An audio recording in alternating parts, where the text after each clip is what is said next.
Assalamualaikum warahmatullahi wabarakatuh. Waalaikumsalam warahmatullahi wabarakatuh. Hadirin yang saya hormati, pertama marilah kita panjatkan puji syukur pada Allah Subhanahu wa taala karena pada kesempatan ini kita dipertemukan di salah satu 3 pilar peradaban Islam. Bahkan 3 pilar itu menyatu di tempat ini. Yang pertama adalah pesantren, yang kedua masjid, dan yang ketiga kampus. Jadi di tempat ini sebagaimana dikatakan oleh M. Natsir, itu sudah menyatu adanya 3 pilar dari atau 3 trilogi dari peradaban Islam itu ada di sini semua. Nah, semoga ketiga-tiganya itu tidak mudah untuk terkooptasi oleh kekuasaan. Amin. Takbir. Allahu Akbar. Ini sudah dikenal tadi Profesor Radikal. Radikal itu ramah, terdidik, dan berakal. Ya, saya minta sekali ya untuk nanti diteriakkan kalau saya katakan salam radikal, lalu semuanya mengatakan ramah, terdidik, dan berakal. Salam radikal, ramah, terdidik, dan berakal. Takbir. Allahu Akbar. Wah, ini bukan main-main ya. Karena sampai sejauh ini saya ini tetap selalu distempeli dengan kai Profesor Radikal.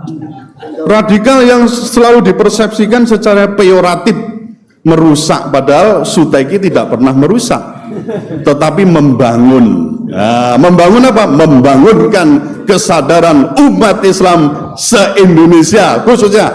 Takbir. Allah Akbar. Merusak kebatilan dan kemaksiatan.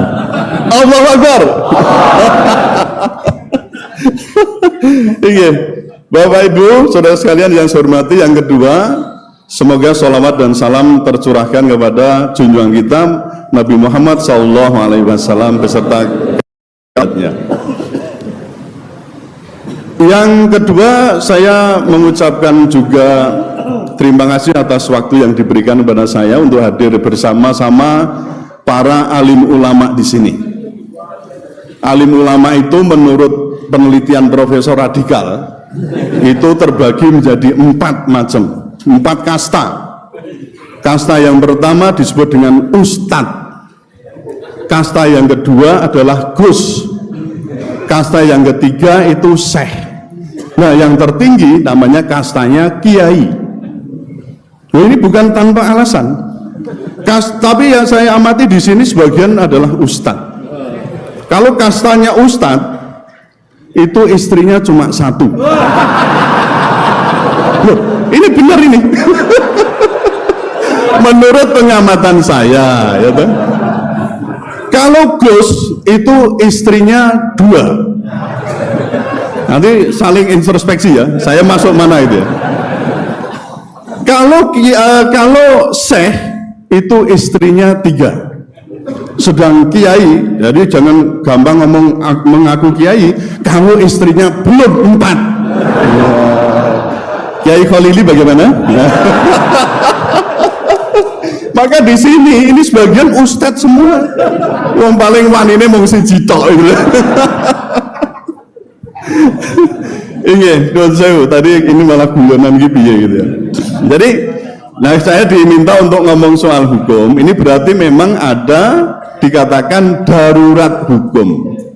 Kenapa terjadi darurat hukum? Karena pada prinsipnya, terutama di era 2 periode sekarang ini, memang hukum itu terkooptasi oleh kekuasaan.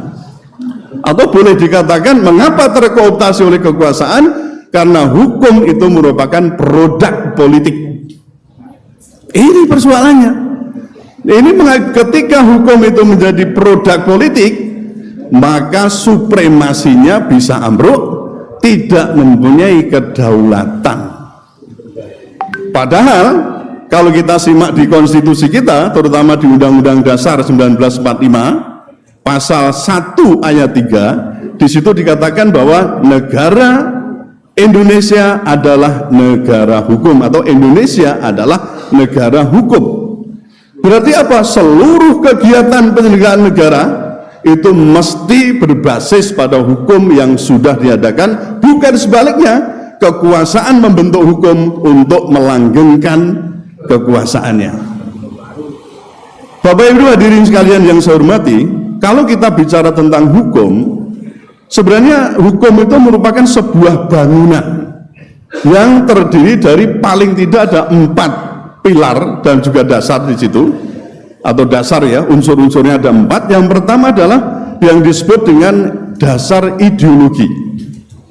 Lalu yang kedua persoalan peraturan, atau dalam bahasa sononya ya, menurut Lawrence M. Friedman ya, kitab saya itu kitabnya kayak gitu ya, bukan kitab kuning. Ya bukan kitab kuning gitu.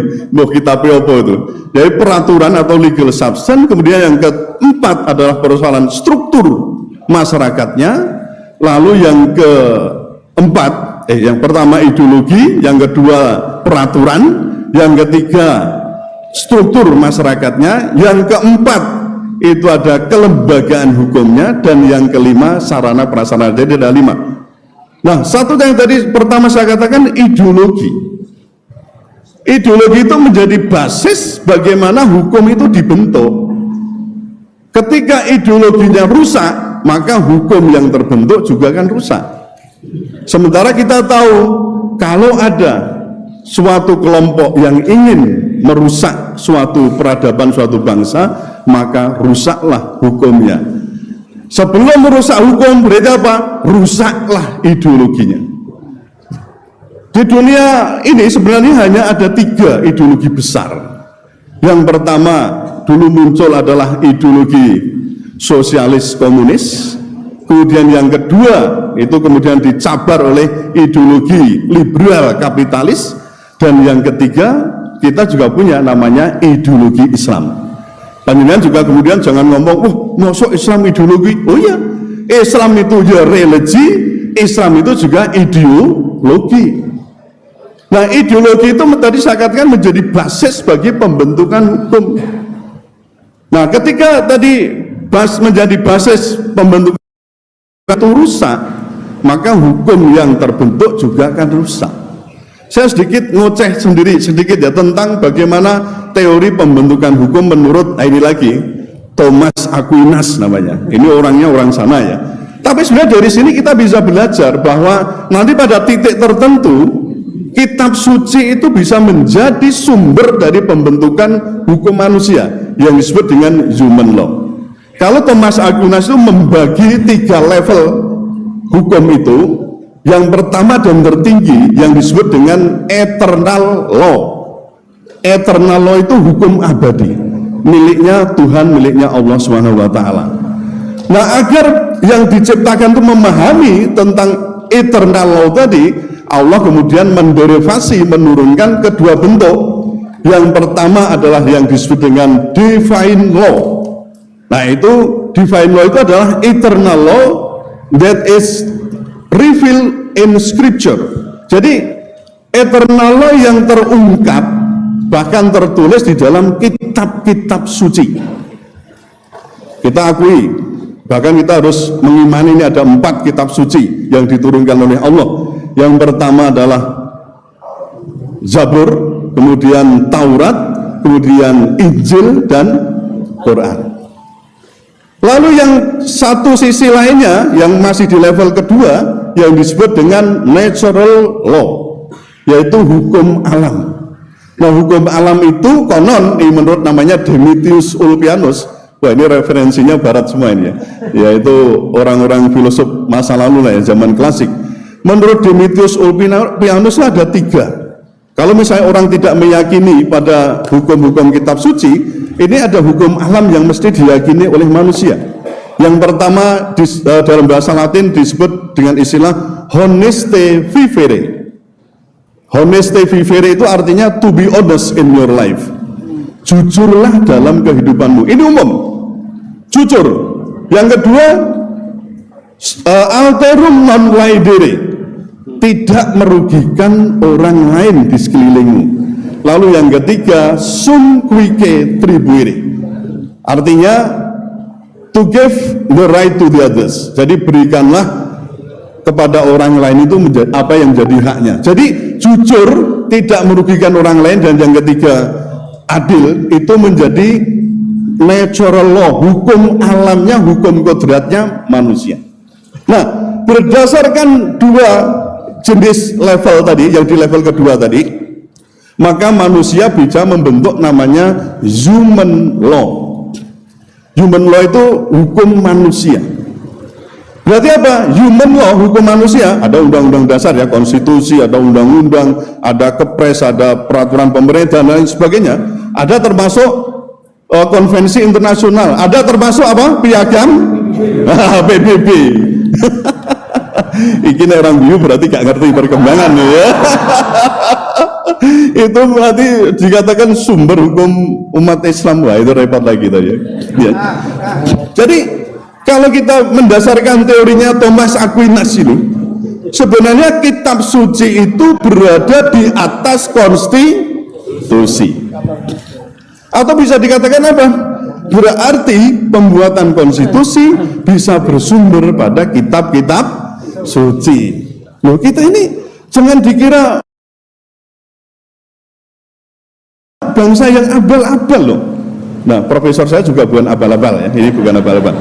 Kita bukan bangsa yang abal-abal.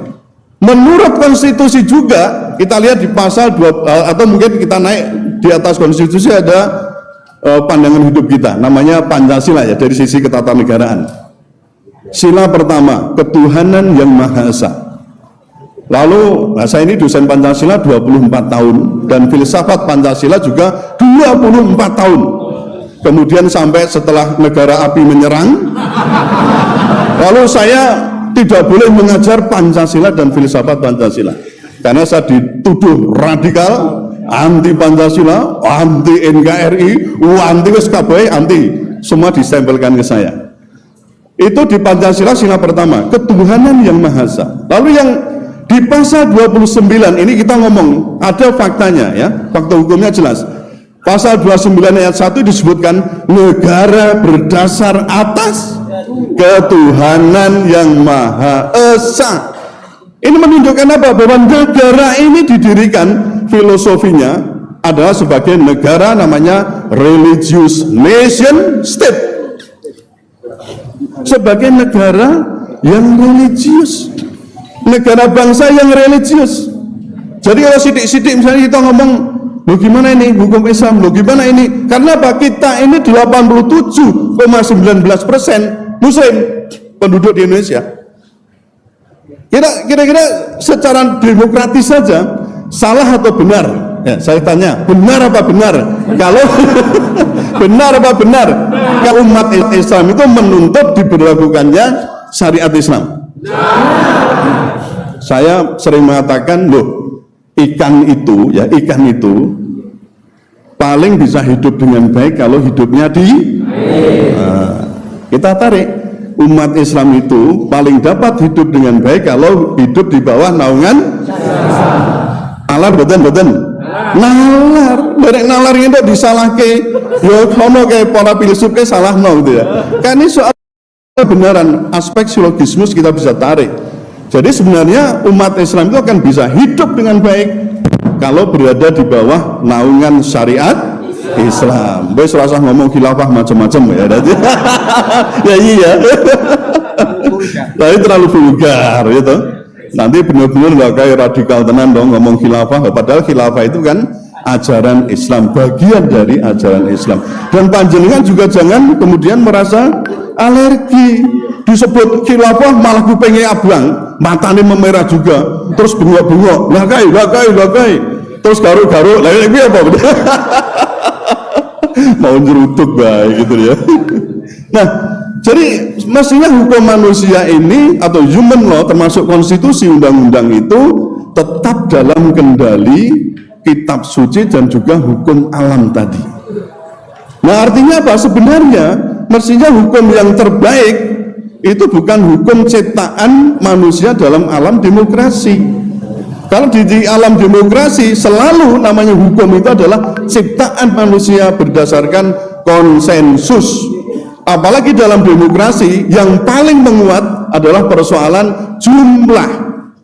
numerik, maka dikatakan numerik demokrasi, meleset jadi numerik demokrasi. Nah, repot toh? Jadi hitungan angka-angka. Bapak Ibu hadirin sekalian harus ingat bahwa Sokrates dulu di zaman Yunani ada sudah dicetuskan demokrasi, tapi Sokrates tidak setuju dengan penerapan demokrasi. Kenapa? Karena demokrasi itu nanti ukuran untuk menentukan salah benar, baik atau tidak, hanya angka-angka, hanya konsensus terutama, bukan berdasar pada the truth and justice, kebenaran dan keadilan. Karena sikap skeptisnya Sokrates ini, kemudian Sokrates dihukum mati. Karena apa? Demokrasi. Nah, kalau demokrasi ini kemudian menjadi dasar untuk pembentukan hukum, nah ini akhirnya ketika demokrasi kemudian bertransformasi menjadi namanya oligarki, maka hukum kemudian dikendalikan oleh segelintir orang yang berkuasa, apakah itu penguasa dan pengusaha, yang kemudian mengendalikan bagaimana hukum itu dibentuk dan juga dijalankan. Nah, ketika oligark ini mengendalikan hukum itu, berarti apa?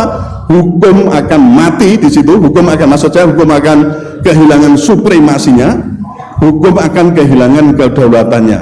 Bahkan apa? Hukum akan dipakai oleh penguasa sebagai alat untuk melakukan represi, melakukan tindakan represif, melakukan apa? Bahkan untuk menyelamatkan atau mempertahankan status quo, atau istilahnya itu kekuasaannya, istilahnya lagi melegitimasi kekuasaannya. Nah, ketika sudah dalam cengkeraman oligark, apa? Ya, hukum yang dibikin ini harus mampu menyelamatkan siapa? Oligarki. Nah, sehingga kita kenal bagaimana penindakan terhadap para ulama yang vokal, para tokoh yang vokal, itu tindakannya bisa sangat represif. Sementara terhadap kawan-kawan itu yang disebut dengan buzzer-buzzer itu sangat lunak. Maka hukum dikatakan downward law is greater than upward law. Hukum itu tajam ke bawah tapi tumpul ke atas. Hukum itu tajam ke lawan tetapi tumpul ke kawan. Nah, di sini mulai ambruknya dari supremasi hukum dan kedaulatan hukum. Nah, lalu jalan keluarnya bagaimana? Ini masalah besar. Kalau misalnya kita konsisten saja terhadap ada Pancasila, ada Undang-Undang Dasar 45 yang asli, mestinya hukum yang terbentuk itu mampu berdaulat.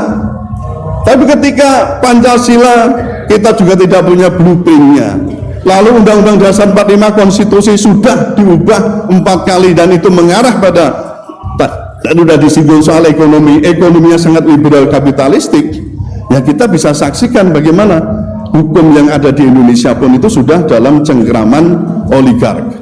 Bapak Ibu saudara sekalian mungkin paham, ada penelitian dari ICW, ya juga KPK dan Pak Mahfud MD itu mengatakan kalau 84% pilkada yang ada pernah diselenggarakan itu didanai oleh cukong, berarti dikendalikan oleh oligarki. Kira-kira kalau kita tarik ke atas, pilpres atau pileg atau apa macam-macam itu mungkin tidak dikendalikan oleh oligark. Kita bisa memprediksikan bagaimana hukum yang terbentuk pasti untuk penyelamatan para oligark itu. Sebenarnya oligarki itu penting atau tidak? Penting. Nah, lalu kita bisa membagi oligarki itu, bisa oligarki yang hitam dan ada oligarki yang putih. Black oligark and white oligark. Kalau tanpa oligark, wah kita juga repot juga, karena perjuangan juga butuh. Ini kita laksanakan ini kira-kira butuh dana enggak? Butuh. Ini jutaan, mungkin berapa miliar yang dikeluarkan untuk hari ini.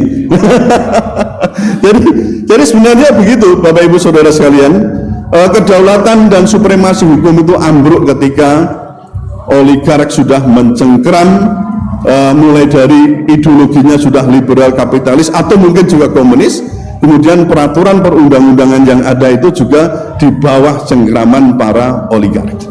Itu saja mungkin yang sebagai pemantik untuk diskusi ini. Semoga bisa yang sedikit ini bisa bermanfaat, ya paling tidak sedikit mencerahkan. Dan saya berharap yang hadir di sini tidak anti dengan cahaya, betul? Kalau anti dengan cahaya biasanya suka dalam gelap-gelapan, kan? Nah, padahal kita diminta untuk apa? Keluar dari kegelapan menuju terang benderang.